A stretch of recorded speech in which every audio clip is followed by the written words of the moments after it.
的乡野间，一夜的沉睡还没苏醒，但郭家豆腐乳的工厂里早就人声鼎沸。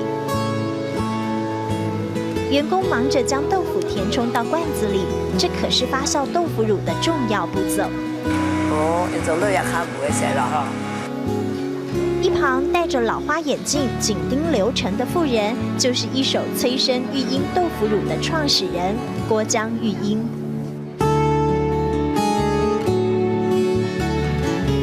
育婴豆腐乳一卖就是30多年，可以说是远近驰名。只是老店的起源只为了养活孩子。我们只说想要怎么去赚钱，那么我都跟老板讲说，我们把我们娘家的那个手艺啊，来做出来试试看。他说好啊，那太无营养了，太无营养，按你说要做的。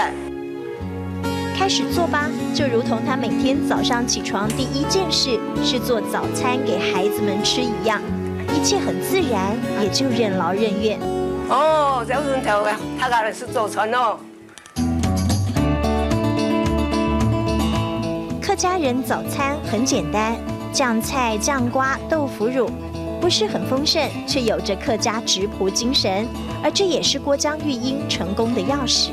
因为那个时候日本检查很严格啊，我们那个时候还没有商标啊，还没有营养成分，什么都没有，就是结果没办法出去，那我们就是因祸得福啊。坚持不添加任何人工甘味和防腐剂的豆腐乳，有着微西甘的香气。有的会出个来，真係都會反映人哋故鄉咧古早味啊，很香哦，看到我身體難得的呢。你要按好多按嗰啲東西，本來頭擺嘅東西很流程都要到邊。古早味。客人的回應是郭江育嬰堅持下去的動力。現在他也將手藝傳承給兒子。兩個人都有一個競爭啊，他有他的做法，我有我的做法，但是達成最好的效果。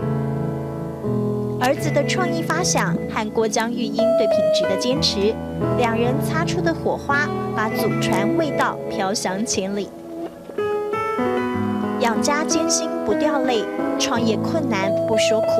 客家婦女的堅忍質樸，郭江育嬰用一塊一塊的豆腐乳，訴說讓人難忘的感動時刻。